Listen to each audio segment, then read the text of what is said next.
Dave Ramsey wants you to get out of debt as soon as possible. But building an income overnight isn't always possible.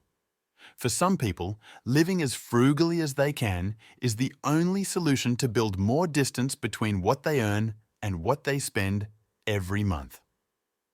Since Dave Ramsey says the most important wealth building tool is how much you can put aside, let's talk about the other end of the spectrum, how to live frugally. Tip number 1.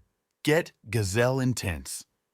For this tip, Ramsey calls upon Scripture, quoting Proverbs chapter 6 verse 5, which begins, "Free yourself like a gazelle from the hunter." Imagine a gazelle that comes upon a hunter. Sensing itself in danger, it would take drastic and immediate action. It would turn and run as fast as it could until it was sure it was safe again. That's how intense Dave Ramsey wants people to get when they're deep in debt. For example, imagine you're a normal weight.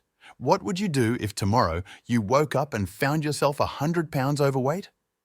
You would take immediate action, drastically altering your habits until you got back to how you saw yourself. That's how Dave Ramsey wants you to treat debt, like an evil force in your life which needs to be eradicated immediately. Tip number 2. Pack lunches and eat at home. You have to eat, but you don't have to pay high grocery bills every month.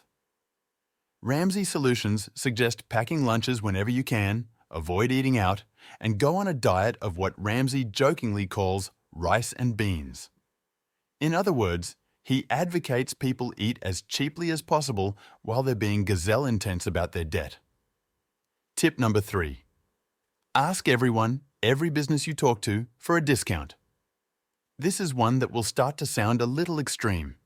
Can you call up a business and ask for a discount? Can you ask for a discount in person? Or, even more drastic, can you start asking for discounts everywhere you make a purchase? Some businesses won't be able to offer any, but others may have coupons, unmentioned deals, or special accommodations. When you're living frugal, every little bit helps, and you'll never learn until you ask. The worst a business can say is no. Tip number 4. Do a complete spending freeze for a month. Except for the essentials, like food, insurance, and rent, can you challenge yourself to go 30 days without spending any money? This experiment helps you see how resourceful you can be when money is not an option. Maybe you start constructing your own gifts instead of buying them at the store. Or maybe you spend an afternoon repairing an old appliance rather than heading to the store first. Tell yourself this spending freeze only lasts 30 days, and you might be surprised at how little you need to spend on most things. And that will be an eye-opener on your journey to drastically increase the ratio of the amount you save to the amount you spend.